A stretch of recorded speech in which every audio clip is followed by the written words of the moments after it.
Hello and welcome back to Live from the Bottom Half. If you're joining us again from our last few shows, welcome back. If you've joined us for the first time, you've missed out on one show, so you have to go back and watch it all and subscribe and do all that fun stuff. Today, what we are talking about is the Vanguard boxes. More widely than that is what we're talking about is list building from a completely new person's perspective. 99% of all players, when they start with an army, will go to the Vanguard box set because it's cheap and it's got stuff in it and you can play with it to a point, which is something we will be discussing today.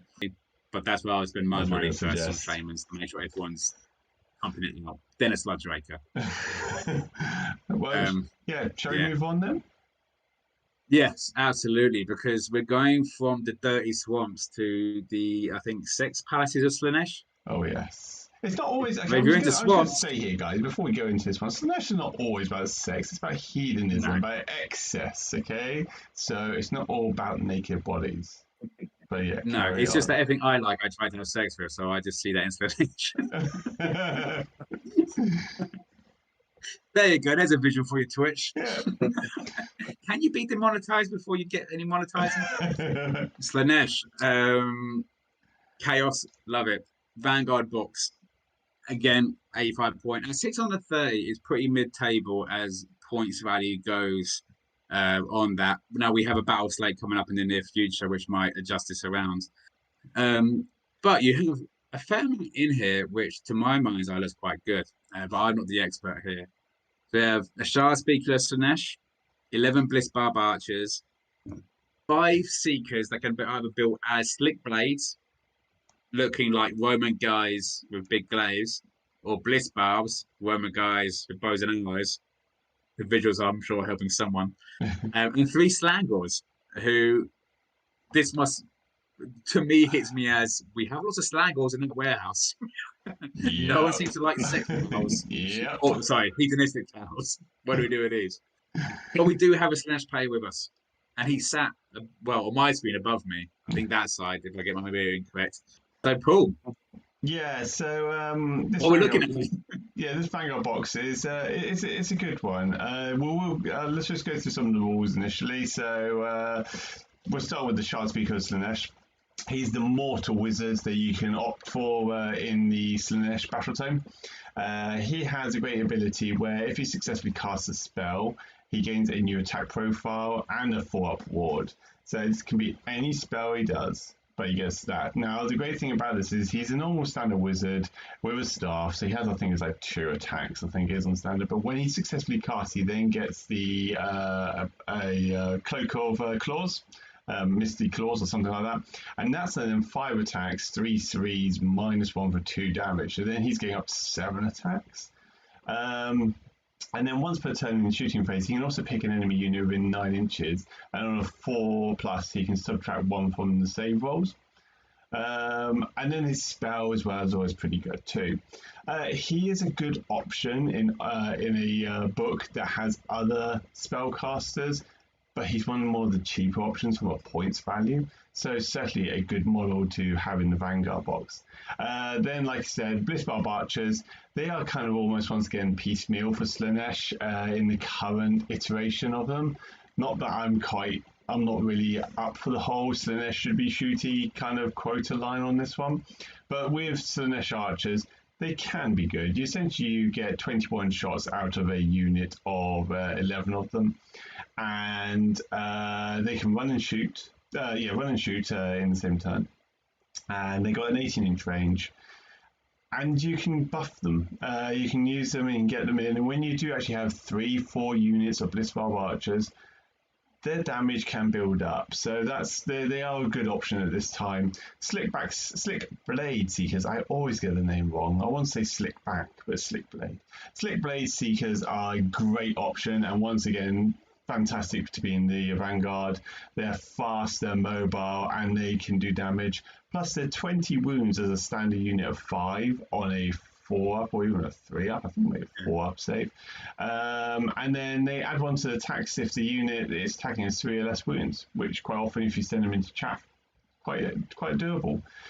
So initially, those 3 units you get in this Vanguard set worthwhile, and certainly ones you should consider if you're going mortal heavy. Moving into the other ones, though, you can make the slick blade seekers as bliss barb seekers. And essentially, they're moving their melee effectiveness for bows, and what they are bliss barb archers on the back of beasts. The one thing about it, though, instead of shooting 2 shots with their bows, they get to shoot 3. So out of a unit of 5, you're going to get 16 shots because the champion also gets +1. And then on top of that, with the ability to run and charge, if any wounds are caused by missile weapons from this unit, you subtract 1 from one of the target save rolls. From the target save rolls. The loser in this Vanguard box, though, has to be the Fiendbloods. No matter what Games Workshop do, they've reduced the points on these fellas time and time again, and then they gave them better rules in new iteration of the Slaanesh book, but ultimately they're still a unit that people don't take, and it's because, in my opinion, I'm not a Fiendblood or Slangor liker. I don't really like the models myself, but on top of that, though, I believe they're like 4 wounds apiece, and on a 5-up save. So you've got very little capability of surviving something if someone shoots into that unit or perhaps gets first strike. They do have a special rule that if wounds or mortal wounds are caused by this unit in any phase, and it's 9 inches away from it, it can move an extra d6 inches. And they can also fight twice. But then again, strike last is applied to that unit when they strike a second time, so will they survive long enough? I really don't know. From a Vanguard perspective, this is worth it, in my opinion.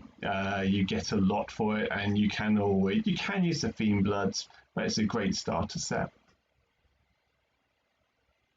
That was going to kind of be my first question, but I'll let Jason. You've played this army more than I have. How have you found it? What do you think?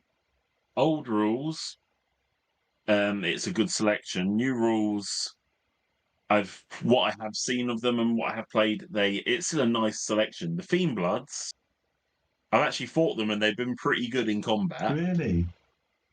They are.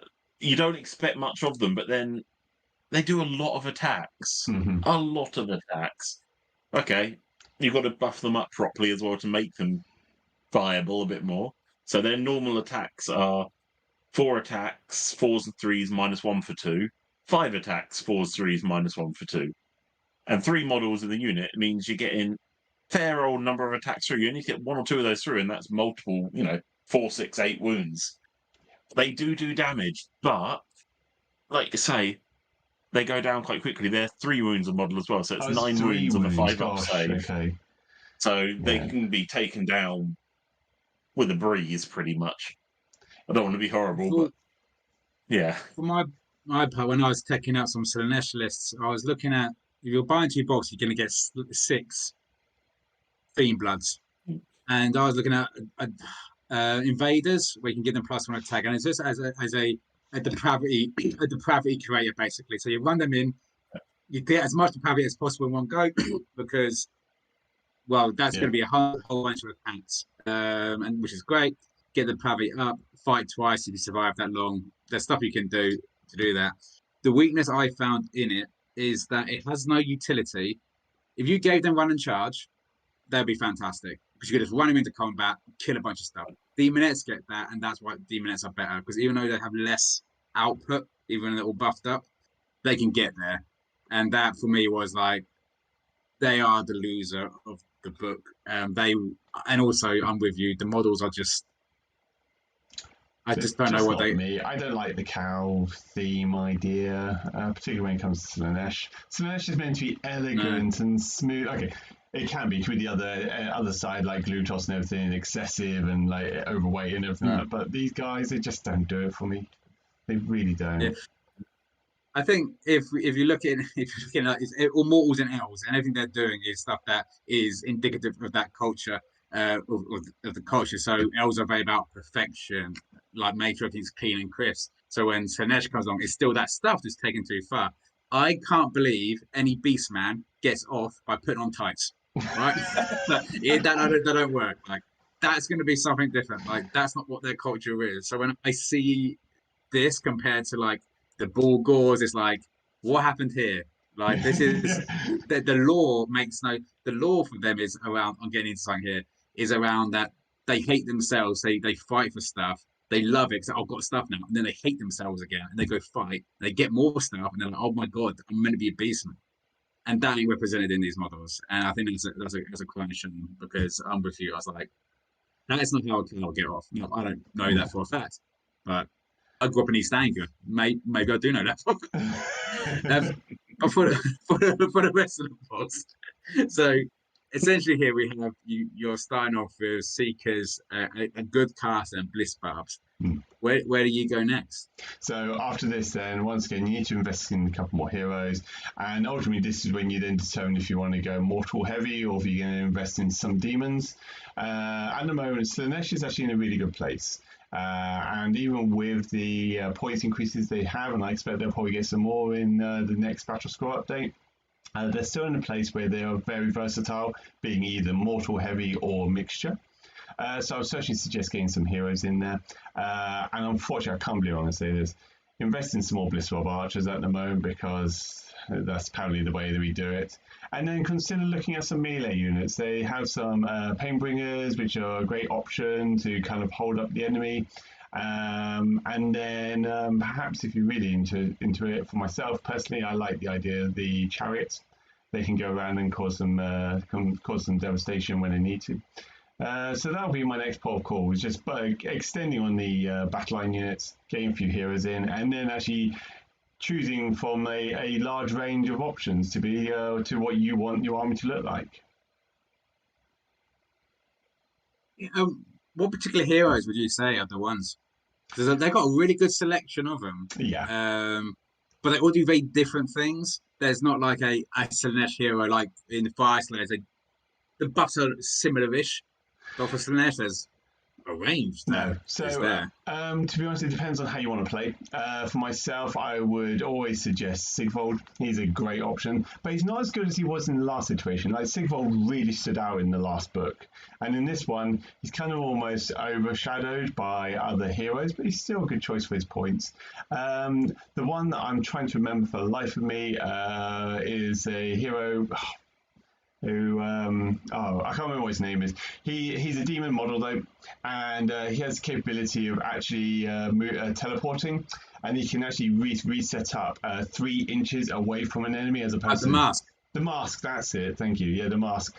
Fantastic option to have in your army for like a turn 1 depravity point generator. You kind of drop him in. He's only like 100, 140 points or something like that. You drop him into a unit. You use the benefit of the Endless Violence, where you get the depravity points depending on how much damage you do. And he has a special rule which initially starts on 5 attacks, but you can either heal 3 wounds or add 3 attacks to him. And you just let him go ham. You probably give him best day ever, all out attacks, and then he's hitting on 2s, wounding on 2s, -2 for 2 or 3 damage each hit. And then he actually has a 4-up ward save as well, so he's not going anywhere fast. He won't disappear that quickly. He could, but it's unlikely. So I would certainly suggest that. But if you want to then invest heavily into a big model, keep those secrets if you know how to use him. Trust me, it's one of those things of practice with him to really know how to maximize his potential. Or failing that, Glutos. Great tank model to have in your army, especially if you're getting mortal heavy. He really can buff up those units around him as well as himself. Yeah, I don't know too much about the Keeper Secrets. I think the Contorted Epitome is a lot of play. The Harpist. Yeah. That's the one. Yeah, making people re-roll successful spells is... it's just great. Ben, who's in the chat, me and him played Khorne and Nagash. And my Bloodcray used to make him do that, and we had to get through 5 rounds of me forcing Nagash to reroll every single spell. And he had a +3, so every round he's rolling 16 spells and getting them all. But we were just like, this is a weird. Yeah. And the Lord of Pain, I think I like that. I like this. There's a lot of. This is a very fun army. It can be, yeah, and you're right. Yeah. He's the one who now casts a shadow over Sigvold because he's a mini version of Sigvold. You just don't get all the benefits that Sigvold can offer. But saying that, the idea he can bounce mortal wounds back at the enemy when he does saves is a great bonus to have. So there is potential there, which Sigvold doesn't get. So he's a nice another hero to have. Yeah, absolutely. Yeah, he's an arm in a very, very good place at the moment. Yeah, Jason, any final thoughts on Slaanesh? Or questions even, I should ask. Yeah, thoughts if you like. They cost more though. Nothing really. Like I said, I wouldn't rule out the Fiendbloods, but if you use them correctly, they can be scary, but you have to use them correctly. Apart from that, the Vanguard box is just a nice little selection of what they have. I can't really deny that one. It's worth it, I think, in my mind. Yeah, I don't know. Yeah, from what you say, Paul, I'd agree. I will further doom the relationship with Games Workshop by saying just go there and see and get some different type of cows for your Slangors. They just don't work for me. Beasts of Chaos, let them hide in their corner of shame because clearly the other Beasts of Chaos don't want to be fraternizing with these models. It's probably why they got pushed away. They are in the Beasts. Are they? Yeah, wow. yeah. They accepted them even though they're cross-dressing. Okay. Hey, it's an open culture. Like everything is terrible in Beastman culture, but if you're in, you're in. Yeah, it's like going to like Weatherspoons at like 2 a.m. Like commit. Yeah, we're all in this together to get through to the end. Yeah.